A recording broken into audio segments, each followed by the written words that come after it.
She had one of our mutual friends bring her to my house. But we all went out and we were sitting on the picnic table in my backyard. And she proceeded to tell me that she was not going to be alive much longer.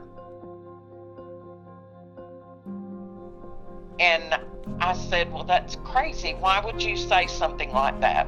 And all she would say is just because I know. I just know I'm not going to be alive much longer. And she proceeded to tell me how she wanted to be dressed for her burial. I just feel like looking back on it, and of course, even then I thought, something definitely is going on. Someone is threatening her, someone is stalking her, there's something major is going on for her to tell me this.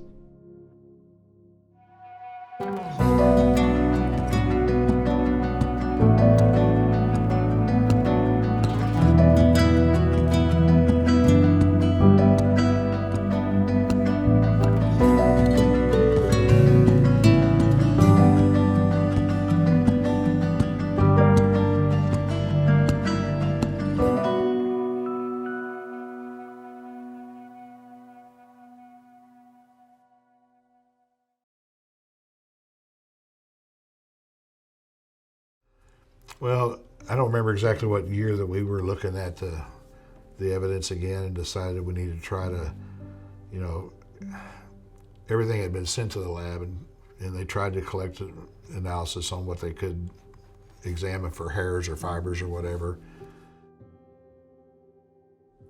I think that they did manage to find Deborah Manning's DNA.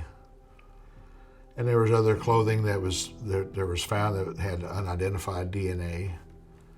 There was a piece of clothing that was found that had unidentified female DNA, but an identified male from the St. Louis area. At that time, Lieutenant James, I think, contacted that individual who was living in St. Louis at the time. So, and I believe through his interview, he, I think, eliminated that individual. So, I don't know a lot about that conversation other than the fact that I think he had some kind of alibi that he was not in this area. When I talked to that individual, he had no idea how his DNA ended up in Southeast Missouri. So we can only assume that the female that had that article of clothing that's unidentified must have been in the St. Louis area or something and got with this guy, and then she's back down here. So we don't know. That article of clothing was not determined to be Deborah Manning's. DNA's solved a lot of cases and continues to solve cases. We just didn't have a whole lot of luck with what they collected, when we submitted it, there was a lot of fingers crossed, hoping that we were going to get something. And, I'm not going to say it was a letdown. I mean, we do have an unknown, so if you were able to ever come up with somebody and you're able to, through consent, get a buccal swab and compare it to the unknown, there's a starting point.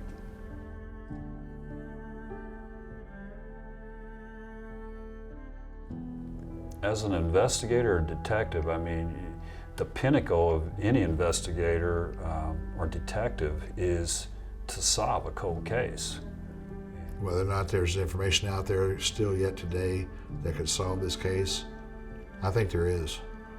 I think there's still information out there that someone can come forward and tell us.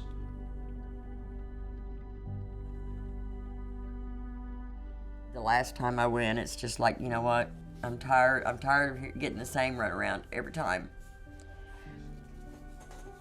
And, I just had decided that I was never going to know. It was just good. Nobody cared. There was just, nobody was ever going to do anything about it.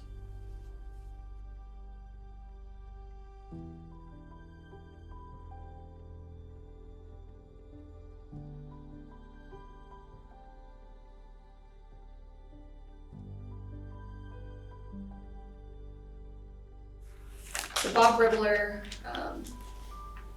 I believe he thought it was gonna get solved in 24 hours because of the Candlewick sightings.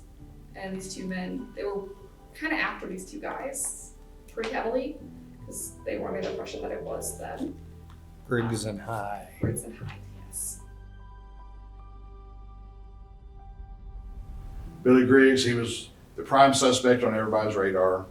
Lived in Scott City at the time, hadn't been there long though. He was the main suspect in the homicide. Everybody focused in on his teeth, so they did dental exams and all that, try to match up those bite marks. Earl Anthony High was also the main suspect in the homicide at that time. Wendell King was one of the guys at Candlewick who was passed out drunk in this vehicle that Griggs and High occupied. So you're talking about three buddies out there drinking, and he's passed out in the car drunk.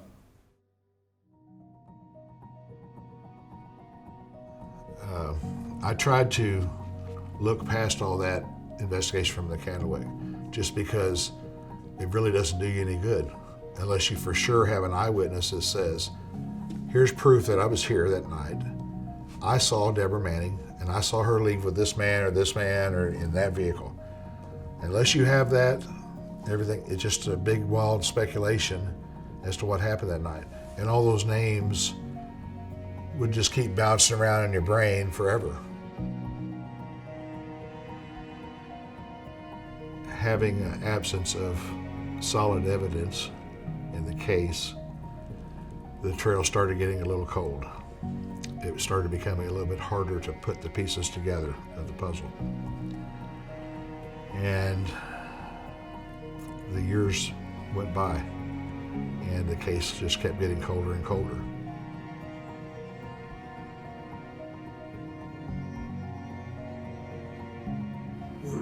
It looks like once they zoned in on Griggs and High, everything else. Even though it has nothing to do with us as individuals, it still has something to do with the history of the department. You know, on how it was handled. This should have been a major case. This should have been the very first major case law.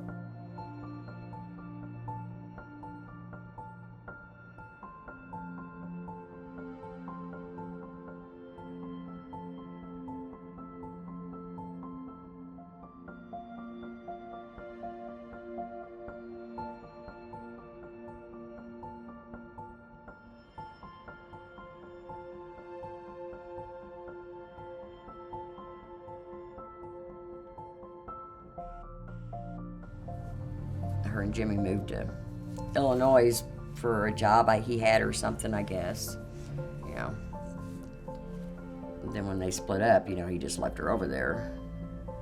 I didn't know any of the people that she knew over there or really what was, you know, she just never really talked about, you know, anybody over there or any of that stuff. I was, at that time I was in high school and stuff, and it was, you know, I had my own things going on, you know, so I never even went over to Metropolis over there where she lived while she was there, so.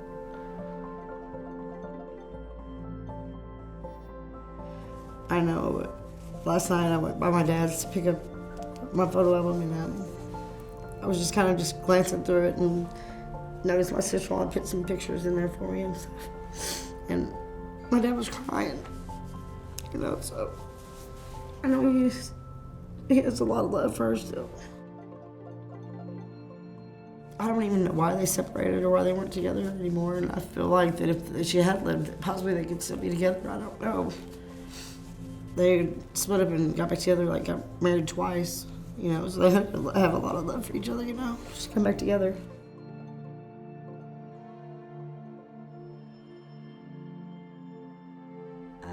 You know, I guess she loved him. She wanted, you know. And when he showed up to, you know, take her back, she went. But, you know, they did fight a lot.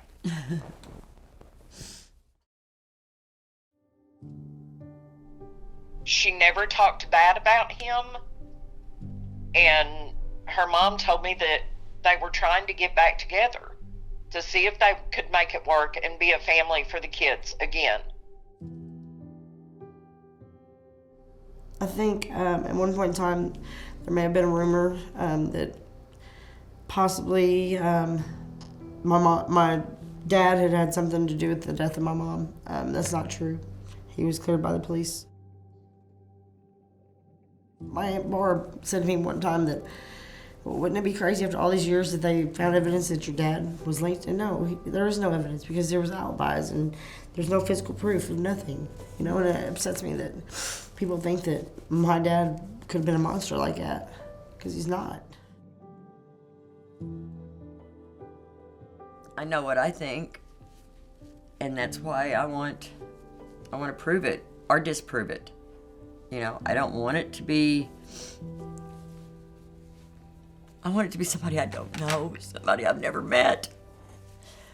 You know, but.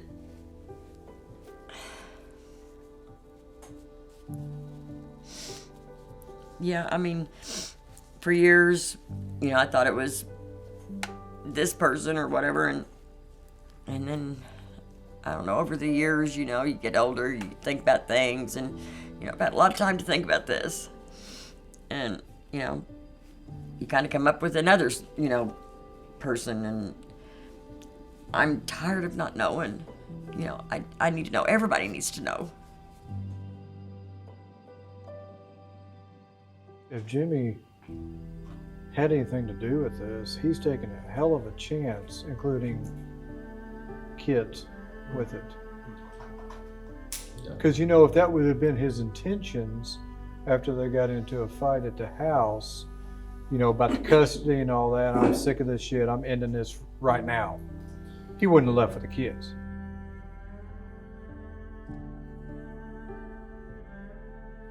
He was ruled out at the time. I still rule him out as being involved with killing the mother of his children. You know, not every domestic situation turns into a homicide. So it's kind of a reach for me to believe that he did that with his children with him.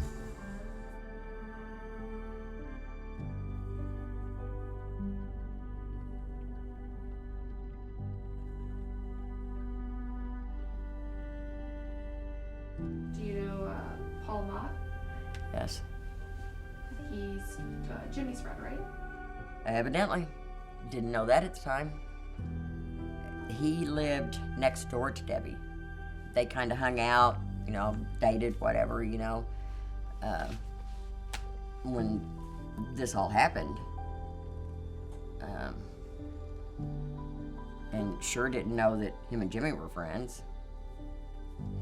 And I'm pretty sure that never came out in investigations. And you guys only found out recently that he had been interviewed by the police. Oh no, I knew back then that he had been, because you know he had been dating Debbie, you know. So yeah, he was one that they talked to too. I knew that. I just didn't know that him and Jimmy had ever known each other, or you know.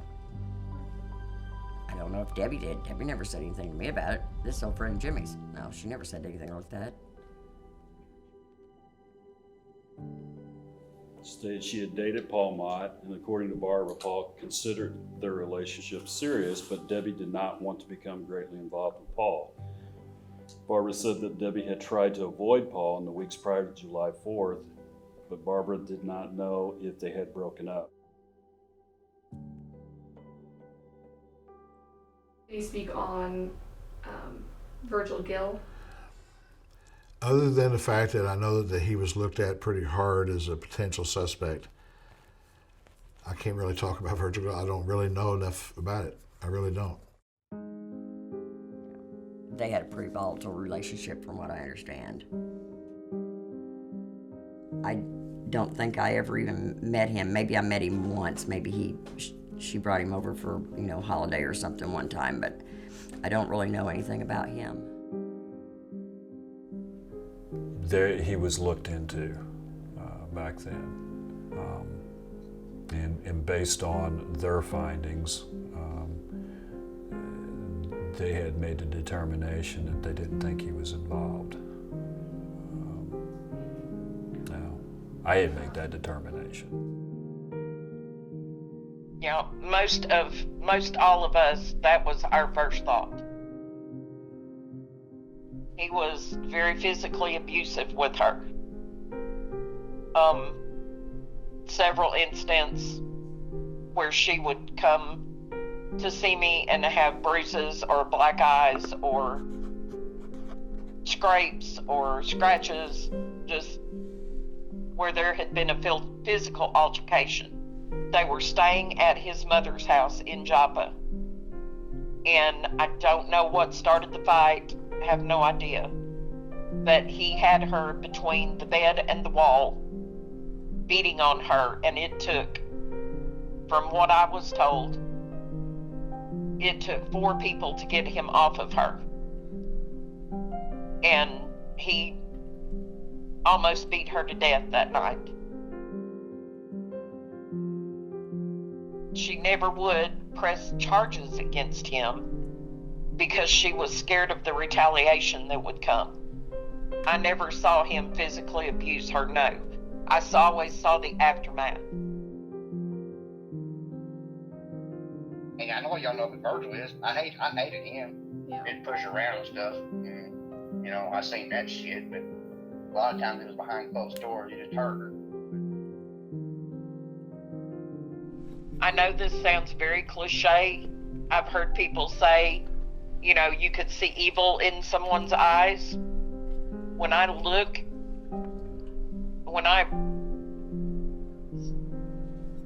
If I looked in his eyes, something wasn't right. He moved into a trailer like a block over, but the trailer he moved into had a clear sight line to the trailer I moved into.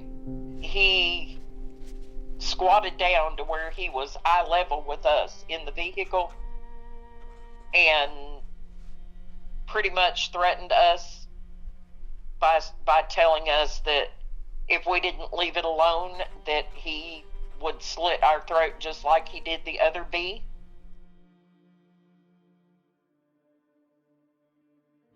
Had no idea if he was even still alive. And to know that he is and is still in that area, even though I'm hundreds of miles away, he just still gives me a very uneasy feeling.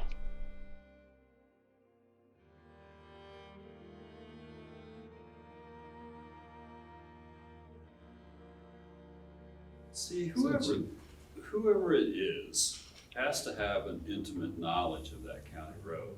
That's a county road that you just don't end up on.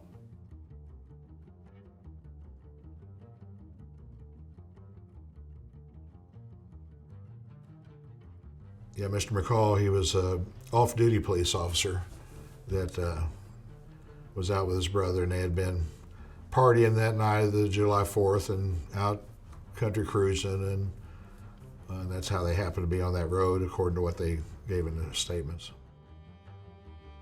Mr. McCall and his brother, they were talked to that night by the Highway Patrol, by the sheriff, I think himself, and a couple others, and they were questioned at the Chaffee Police Department as a matter of the fact that they found the body, and they provided written statements.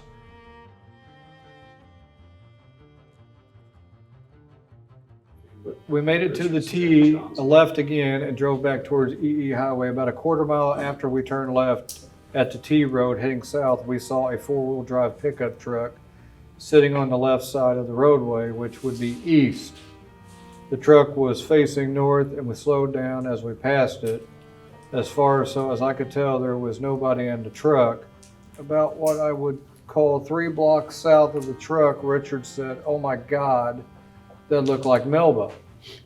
I seen something out of the corner of my eye, but I didn't see what it was. Richard said, "Didn't you see that woman back there?"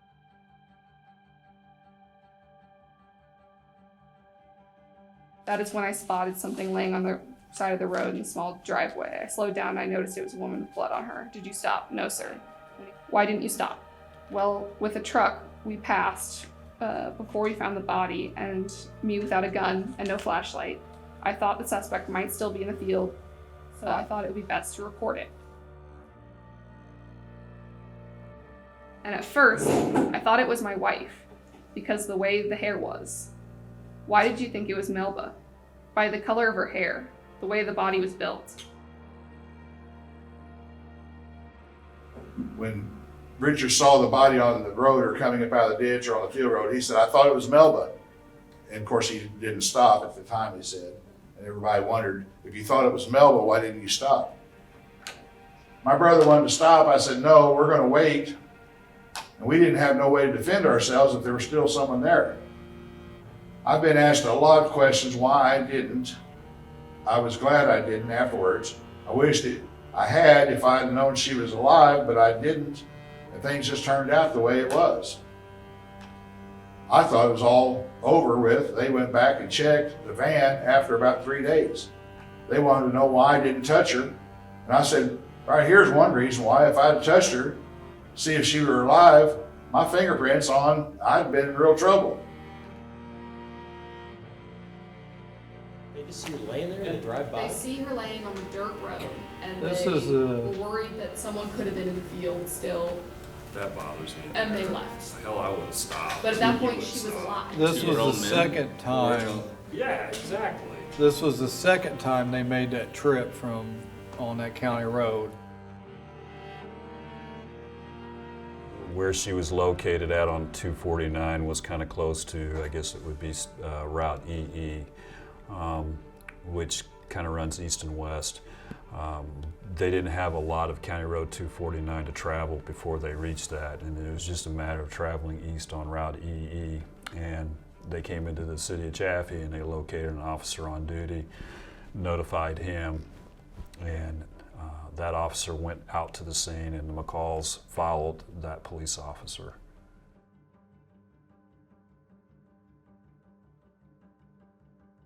Had some reports about them switching cars. They came back home before they went to the police. My understanding is that they came into town and they located the officer on duty, and the officer said, well, take me out there to where she's at. That once they got out there and the county was notified, they were asked to go back to the police department in Chaffee and fill out a statement and talk to an investigator. And I'm thinking it was at that point in time that they switched vehicles. So they actually went home and then switched out vehicles and then came to the police department to give their statements and also provide written statements. Yeah, they switched. Yeah. They did switch vehicles. Yeah. They switched vehicles, and they were in the van. They went home to Chaffee, and then Why would you do that? Yeah. to John McCall's car instead then of they're Richard seeing the McCall's next- van. Before they went back, Before they went to get questioned the by police. And then, why would you do that? What reason is there to switch vehicles?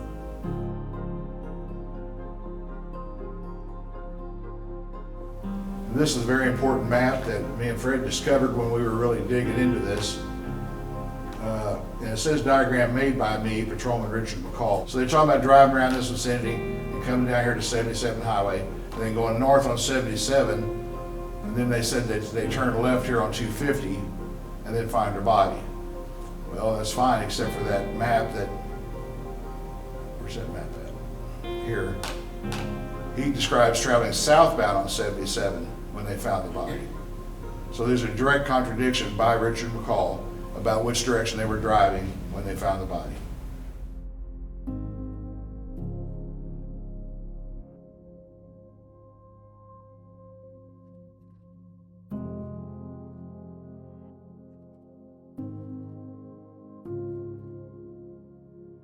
We were coming back from Cape, cut through that county road, you know, and we spotted this lady laying in the ditch. And so brother, he wanted to get out. I told him no, it was too dark. We didn't have a weapon or a flashlight. So I rushed here to Chaffee Police Department since I was an officer too, you know, and I got the officers, they got a hold of county. We went back out there and the lady had been moved from where they took over.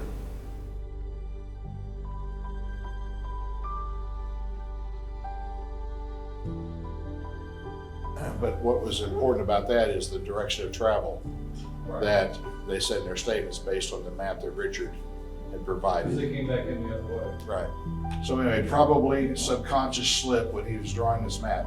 He denoted traveling southbound when supposedly discovering the body. He draws an actual arrow turning this way, and that's the way he described. We believe this is when he and John may have been in Cape and picked up the victim, then returned around 11:45 following the same route. That they were on this same road earlier in the evening is what he described.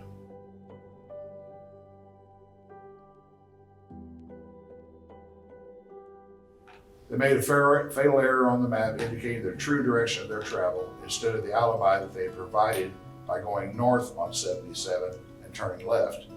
The true direction was they were coming back from either Cape or Jackson.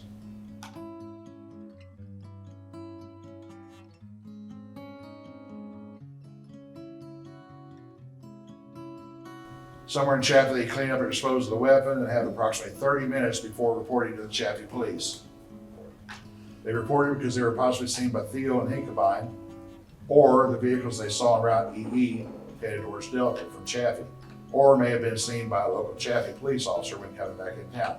Their van would have probably been well known. So we believe that they thought that they would be seen is the reason why they would go ahead and go and report the body, because people may have seen them come into town. McCalls were the last ones actually to see Manning alive, and the first ones to find the body. And those in homicide investigations know the last person to see someone alive or the first person to find the body are typically prime suspects.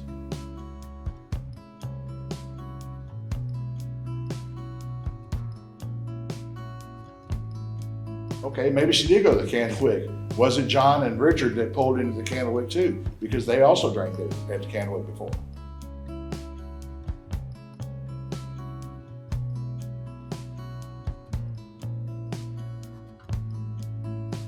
They obviously didn't question Richard, even though he was drunk. He was an off-duty patrolman from Chaffee. So you know, back in those days, they're like, that's just Richard. He ain't got nothing to do with this. Hell, he reported to him. Why would he report a dead body? Well, you do. That is a strong question. Why would somebody who did a killing report the body? But my scenario is that they're so well known in Chaffee that they may have been seen by somebody coming in off Double E that night into town. Yes, that's why they didn't take the man to TD when they were asked to come up for an interview.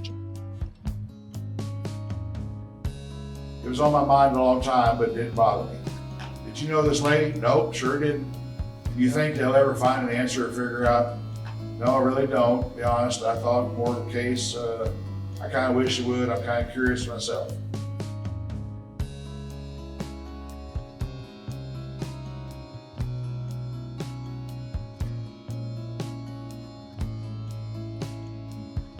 That's when David brought up that he goes, well, they could be acting as your agent. I'm like, no, that would only come into play if he had invoked his rights to us. And then we sent you guys in to talk to him on our behalf. Well, they ain't gonna hurt, give it a shot.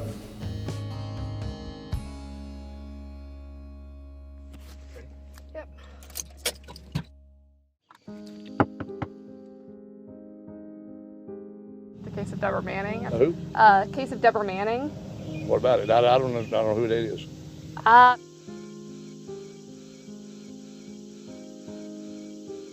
just got out of service. We're both young. We like to drink. We drank.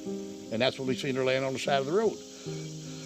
Yeah, I mean, it was late, but couldn't tell you what time. When maybe 1 or 2, I guess. I don't remember. Right. I don't remember what date that was. I said, hell, we do quite often. I mean, well, I said, but Rick, you want to stop and help her?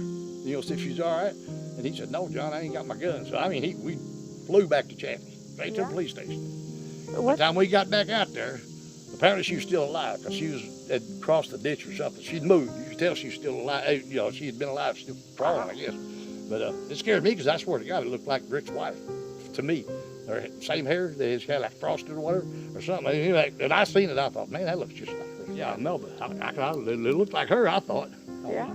But I didn't say nothing to Rick, what I thought.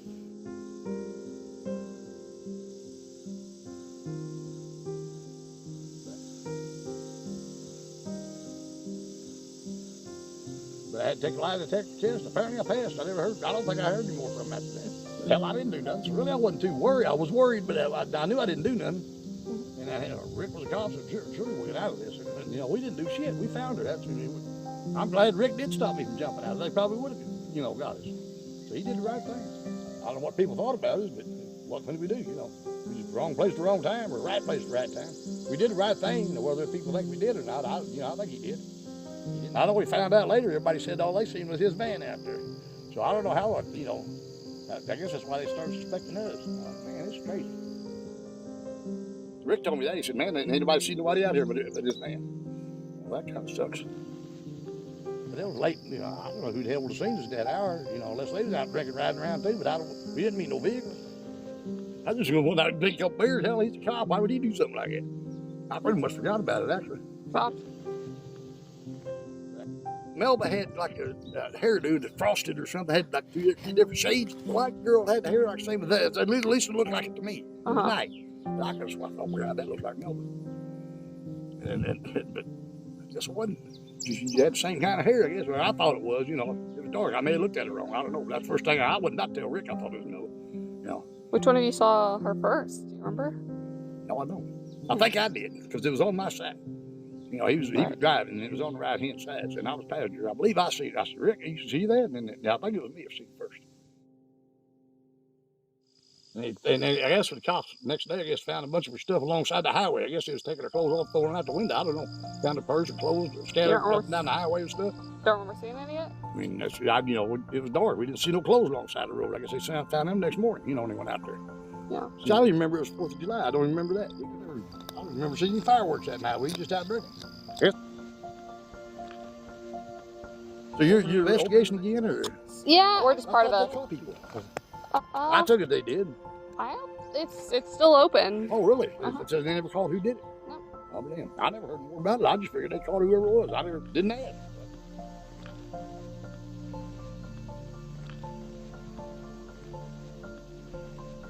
I figured it was all taken care of. I didn't know that it was still open. What was her name? Deborah Manning. Deborah Manning.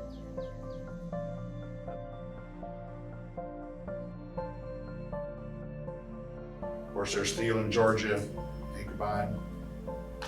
They left the Orient picnic at 11:15 to 11:30 is what Thiel said. They drove straight to County Road 249 and parked.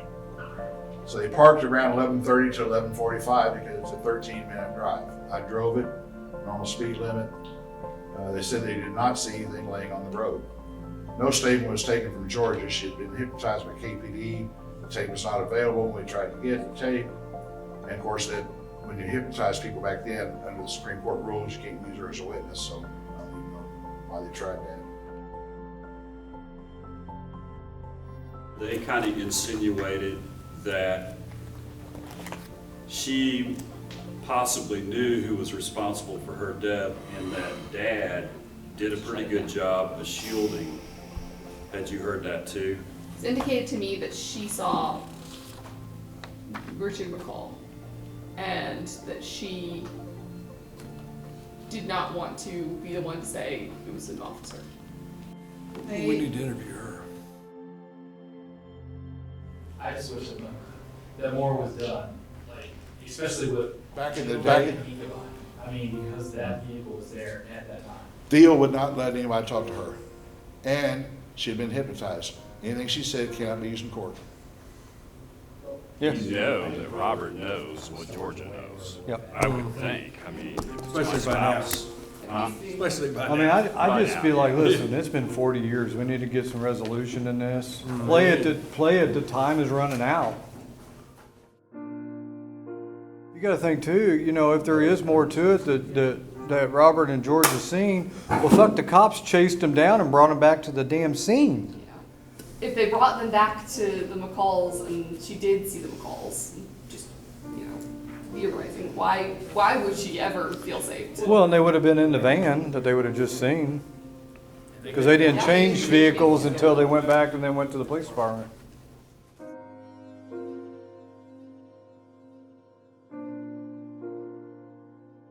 A lot of people who did believe it to be McCalls did not voice that at the time.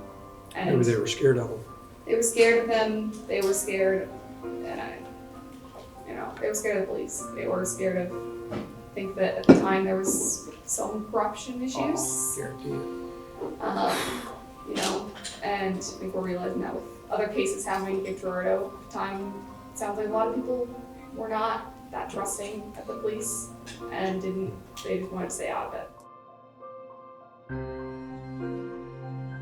I think we have some notes from the grand jury tick that would be on yellow legal pad that Larry Farrell wrote, because he's the one that ran the grand jury. And of course, the grand jury is not open to the public. You can't go get the records right now for that grand jury case.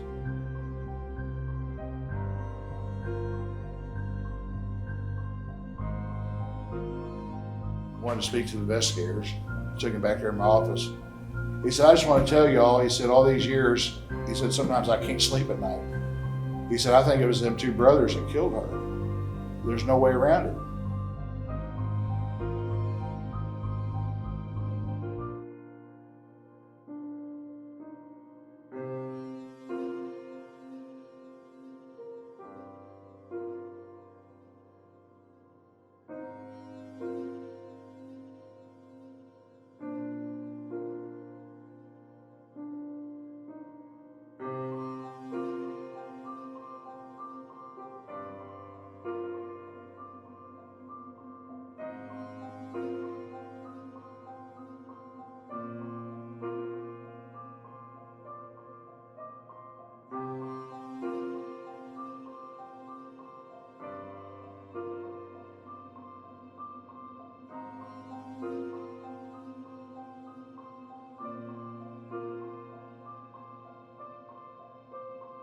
I can't sit here and tell you right now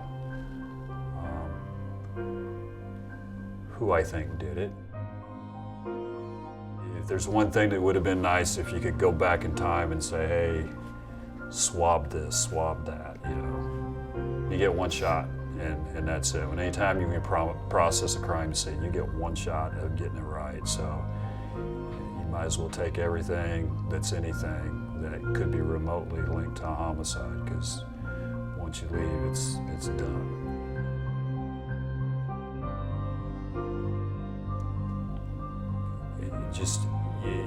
We need a starting point, you know. I'm not going to sit here and tell you that, you know, we're actively working on it, because, I mean, as much as we'd love to, unless something new comes in, but we still have to take care of other cases as they come in the door. You know. It's an old case, it's a cold case, and unless you can obtain further information, there's not a lot can be done except speculate and hypothesize on what happened.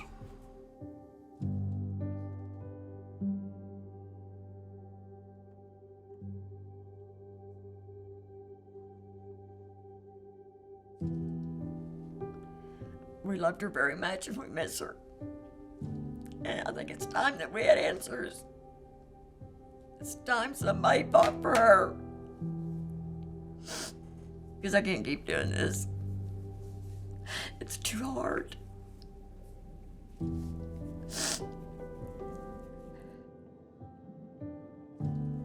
I hope no one understands it unless they've been there. You know. It's awful.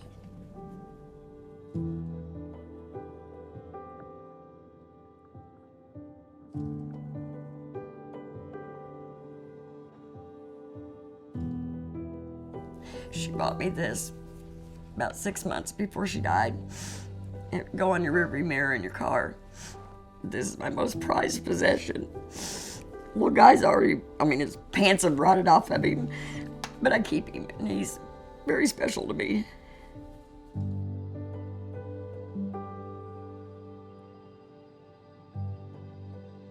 Yeah, so sometimes in summertime,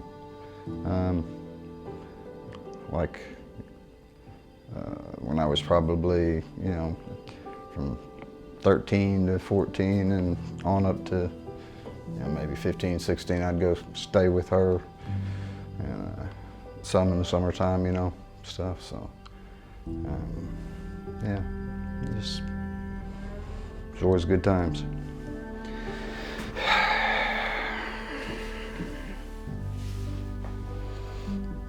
It was tough for everybody, especially tough on my mom. Yeah, I don't know. That's another one of those things you just can't describe.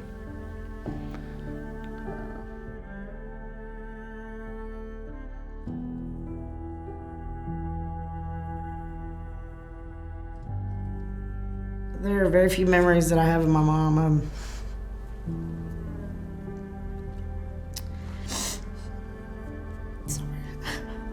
I would love to have had a longer time with her.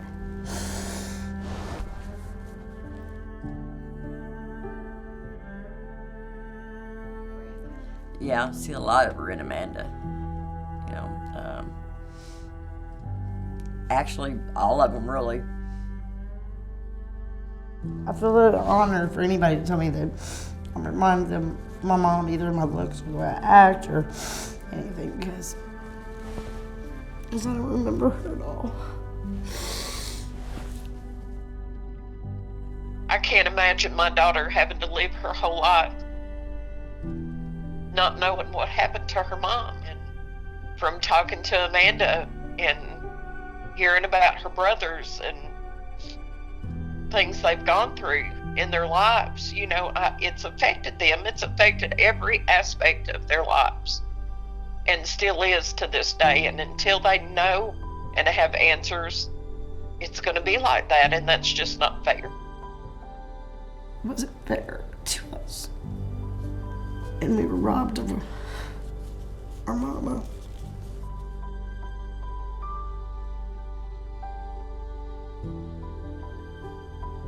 I mean, whoever did this has had 38 years to walk around and enjoy their life. She didn't get that. She didn't get to see her kids grow up. She didn't get to meet her grandkids. But yeah, I think it's time for her to have her justice.